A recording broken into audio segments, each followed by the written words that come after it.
মোহাম্মদ শামীম আক্তার, আপনার বাড়ি অ্যাড্রেস? জেলা গোট, থানা ইকো পার্ক, নেয়ার হাজি মহল, হাতি আমার বাড়ি।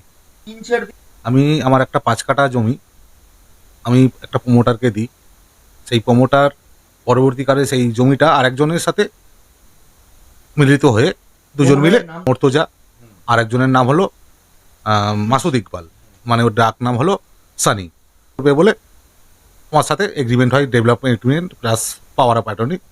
সব কিছু সম্পূর্ণ হওয়ার পর কাজ আরম্ভ হয়েছে, হওয়ার পর কাজ হচ্ছে টুকটাক করে, এখন মাটি টাটি খোঁড়া হচ্ছে হতে। এখন আমি এই রিসেন্ট 3-4 দিন আগে আমার এখানে একজন ভাড়া ছিলেন এক সময়, তো ওরা একটা বিপদে পড়ে গেছে, ওরা একটা ব্যবসা, ওদের লস হয়েছে, আমাকে বলছে ভাই একটা জায়গা আমাকে দাও, ওই ব্যবসা করে অন্তত কিছু যেন দাঁড়াতে পারি, এরকম একটা আমাকে পজিশন একটু যদি দাও তাহলে আমি খুব উপকৃত হই। তো আমি আমার বাড়িটা, পাশের বাড়িটা আমার ফাঁকা আছে, তাই বাড়িতে থাকার জায়গা ওদেরকে দিই, ওখানে ওরা গোডাউন করেছে প্লাস ওরা থাকে। আর একটা ভ্যান রাখার জন্য আমি একটা জায়গা ওখানে ঘিরি, মানে ওই 1.5-2 কাঠা মতো একটা জায়গা ওখানে ঘেরার চেষ্টা করি, মানে ওখানে যেহেতু আমারই জায়গা, 10 কাঠা জায়গা ওটা, ওই জায়গাটা ওদের সাথে আমার কোনো ফাইনাল এগ্রিমেন্ট হয়নি। ওকে মানি এ হয়েছে যে ওই জায়গাটা পরবর্তীকালে আমরা দিতে পারি, ওকে দেওয়ার মতো পজিশন আছে, সেটা আমাদের উপরে ডিপেন্ড করছে। তো এখন আমি ওই জায়গাটা ভাড়া দিচ্ছি বলে ও আমাকে বলছে তুমি কাকে বলে জায়গাটা ভাড়া দিচ্ছ, তুমি আমাদেরকে জানাওনি তো ভাড়া জায়গাটা তুমি ভাড়া দিচ্ছ। আমি বললাম হ্যাঁ আমি তো জানাইনি, কিন্তু আমার জায়গা আমি ভাড়া দিচ্ছি, আমি আবার কাকে জিজ্ঞাসা করবো, না তুমি ওখানে ভাড়া দিলে আমি ওখানে কাজ করবো না। আমি বললাম সেটা তোমাদের ব্যাপার। মানে হ্যাঁ কিন্তু আপনার যে মনে হচ্ছে, হ্যাঁ আচ্ছা, ভাড়া দিতে দেবে না, আমাকে বলে যে ওই জায়গা আমরা তাহলে কাজ করবো না। আমি বলি সেটা তোমাদের ব্যাপার, কাজ করবে কি না করবে সেটা আমি এখন বলতে পারবো না, সেটা আলোচনা করে পরে কথা বলবো বলে আমি চলে এসেছি। যখন ওদের মেন্টালিটি দেখলাম অন্যরকম, ওদের সাথে বেশি কথা বলে, মানে আমি যখন ওদের দেখলাম মুখ মস্তিষ্ক অ্যাটিটিউড আলাদা, তখন আমি চলে আসলাম বাড়িতে। আমরা ফালতু কোনো তর্ক বিতর্কে না গিয়ে আমার বাড়িতে চলে আসলাম। আসার পর আমার পেছু পেছু আমার বাড়িতে আসলো, এসে ওই জায়গাটার ওখানে ওরা গেল, গিয়ে কিছুক্ষণ দাঁড়িয়ে ওদের লোকজনকে ফোন টোন করে ডাকলো। ডাকার পর আমি তখন আমার ওই ভাড়া বাড়িটার ওখানে আছি। এবার আমার ওখানে ওরা 2-3 জন মিলে চড়াও হলে আমার সাথে মানে গাজওয়ারি করে ঝামেলা করলো, ঝামেলা করে মানে 2-একটা কথা বলতে না বলতে আমাকে মারধর আরম্ভ করলো। 3-4 জন মিলে আমাকে মারধর করলো। মানে বক্তব্য ও ছিল তুই এখানে ভাড়া দিচ্ছিস, কাকে বলে দিচ্ছিস, হ্যান ত্যান করে, মানে আমার সাথে একদম মানে যেভাবে মানে ঝামেলা করলে হয় সেভাবে করে আমাকে মারধর করলো। যেটা আমার মনে হচ্ছে পুরো প্ল্যানিং করে এসেছিল আমাকে মানে একটা ক্ষতি করার জন্য, সেটা আমি বুঝেই গেছি যে আমাকে মারার জন্য বা ক্ষতি করার জন্য এসছে। সেইভাবে আমাকে মারলো। আমি কোনো রকম নিজের প্রাণ বাঁচিয়ে আমার ছোট ছোট 2টো বাচ্চাকে নিয়ে আমি আবার বাড়িতে চলে আসি। আমার বাড়িতেও ওরা লোকজন নিয়ে চড়াই হয়। তারপর আমি জানলা বন্ধ করে দিয়ে, দরজা বন্ধ করে তাই ভেতরে চলে আসি। আমি আমার কারোর সঙ্গে আর কথা বলি না। পরবর্তীকালে আমার ওয়াইফ বাড়িতে ছিলেন না, তারপর ও আমার বাড়িতে আসে 10:30 11:00 নাগাদ। তারপর আমি একসঙ্গে গিয়ে কাউন্সিলরের সাথে কথা বলে কাউন্সিলরকে ব্যাপারটা জানাই। কাউন্সিলর বলে ঠিক আছে তোমাদের যেটা করণীয় তোমরা করো, অসুবিধা নেই, আমরা দোকান থেকে হসপিটালে চলে যাই। তাহলে আমার শরীরের অবস্থা এতটাই খারাপ ছিল আমাকে হসপিটাল যেতেই হবে, না গেলে আমার মধ্যে মানে খুবই কষ্ট হচ্ছে, মানে থাকতে পারছি না আমি। তা আমরা রাত্রে প্রায় 12টা 12:30 নাগাদ মেডিকেলে চলে যাই। মেডিকেলে গিয়ে ওখানে ডাক্তারের অবজারভেশনে আমরা ছিলাম। থাকার পর ওখানে ইসিজি হয়, আমার scan, brain scan, CT scan হয়, প্লাস আমার ফেস স্ক্যান হয় এবং আমার ইকো হয়, এবং হার্টে আমার এখানে লেগেছে লাঞ্চে, সেটার জন্য আমাকে চেস্ট এর জন্য আমাকে এক্সরেও করতে হয়। করার পর ওখানে 4-5 ঘন্টা অবজারভেশনে থাকার পর ওষুধপত্র লিখে ইঞ্জেকশন দিয়ে আমাকে প্রায় সকালবেলার দিকে আমাকে ছেড়েছে ওখান থেকে। তারপর বাড়িতে এসে তারপর ও আবার সকালে আমরা ওখানে লিখেছে ওরা, পুলিশ কেসটা ওরা লিখেছে ওখান থেকে, কিন্তু পুলিশ আমরা কিন্তু কোনো ফোন করা হয়নি, জাস্ট লিখেছে ম্যাটারটা লিখেছে, ওখান থেকে পুলিশকে কোনো কল করা হয়নি।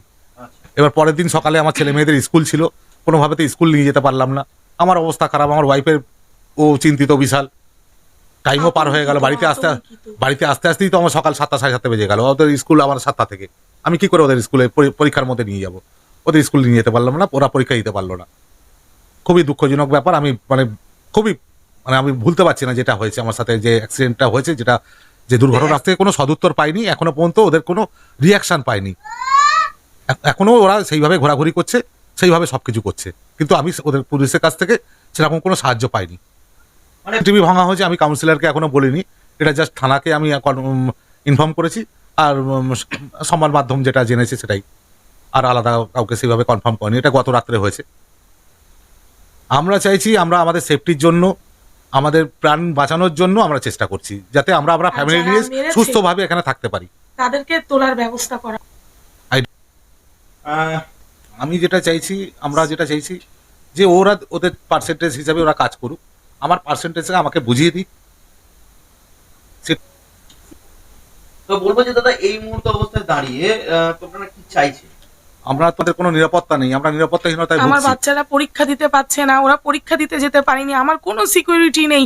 আমি মানে আতঙ্কিত হয়ে ঘরে বসে আছি যে যেভাবে হামলা করে এসে মেরেছে, আবার যদি এসে মারে আমরা কিভাবে বাঁচবো? আমাদের বাঁচার একটা রাস্তা যেভাবে হোক বার করুন। এটা আমরা পুলিশ প্রশাসনের কাছে অবশ্যই চাইছি, বাঁচার রাস্তা। আমরা ভীষণভাবে আতঙ্কিত, ঘরে বদ্ধ হয়ে আছি একটা ভয়ে। ব্যবস্থা হোক আমাদের।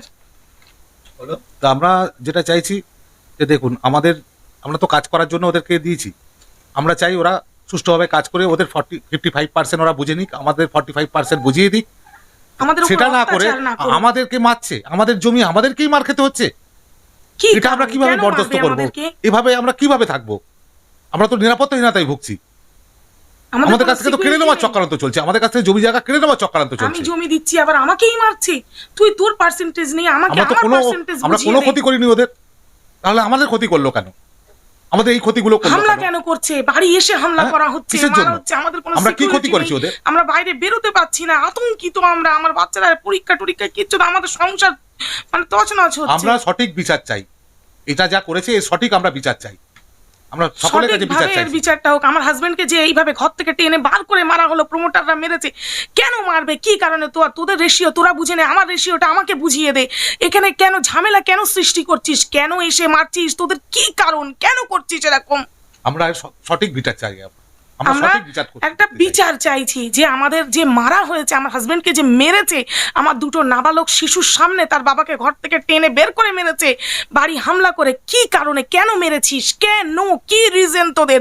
আর তোরা তোদেরটা বোঝ, আমাদেরটা বুঝিয়ে দে। কি কারণ তোদের? কি লোভ এমন? কি চাস তোরা? কেন করেছিস এরকম? এর বিচার আমরা পুলিশ প্রশাসনের কাছে চাইছি, আইনের কাছে চাইছি। অ্যাটেম্প টু মার্ডারের মতো আমাকে অবস্থা, মানে আমাকে মেরে ফেলে দেবো তোমার মানে চক্রান্ত। আজকে আমরা বাড়িতে একা আছি, আজকে যদি বাড়িতে কিছু হামলা করে আমরা তো কিছুই করতে পারবো না। আমাদের সিসি ক্যামেরা কালকে ভেঙে দিয়েছে। যেই আমি এফআইআর করা হয়েছে সেদিনই রাতে আমার সিসি ক্যামেরা, যে আমার বাড়ির যে প্রবেশ রাস্তা, সেই রাস্তায় একটা ক্যামেরা রাত আনুমানিক 11:25 থেকে 30 নাগাদ সেই ক্যামেরাটাকে ভেঙে চুরমার করে দেওয়া হয়। কেন? যেটা আমি আমার সিকিউরিটির জন্য লাগিয়ে রেখেছি একটা সিসি ক্যামেরা ফুটেজ, সেটাকে ওই প্রমোটারের ষড়যন্ত্রে ওই প্রমোটার লোক দিয়ে ক্যামেরাটাকেও ভাঙিয়ে দিচ্ছে। কেন? কি কারণ? আমাদের সেফটি কি? নিজের সিকিউরিটি কি? আমাদের কোনো একটা সিকিউরিটি নেই কেন? এর আমরা একটা সঠিক বিচার চাই। আমরা সত্যি করে কোনো নিরাপত্তা নেই, আমাদের কোনো নিরাপত্তা নেই, নিরাপত্তাহীনতায় আমরা ভুগছি।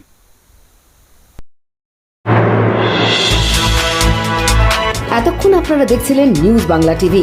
সঙ্গে থাকুন, দেখতে থাকুন নিউজ বাংলা টিভি।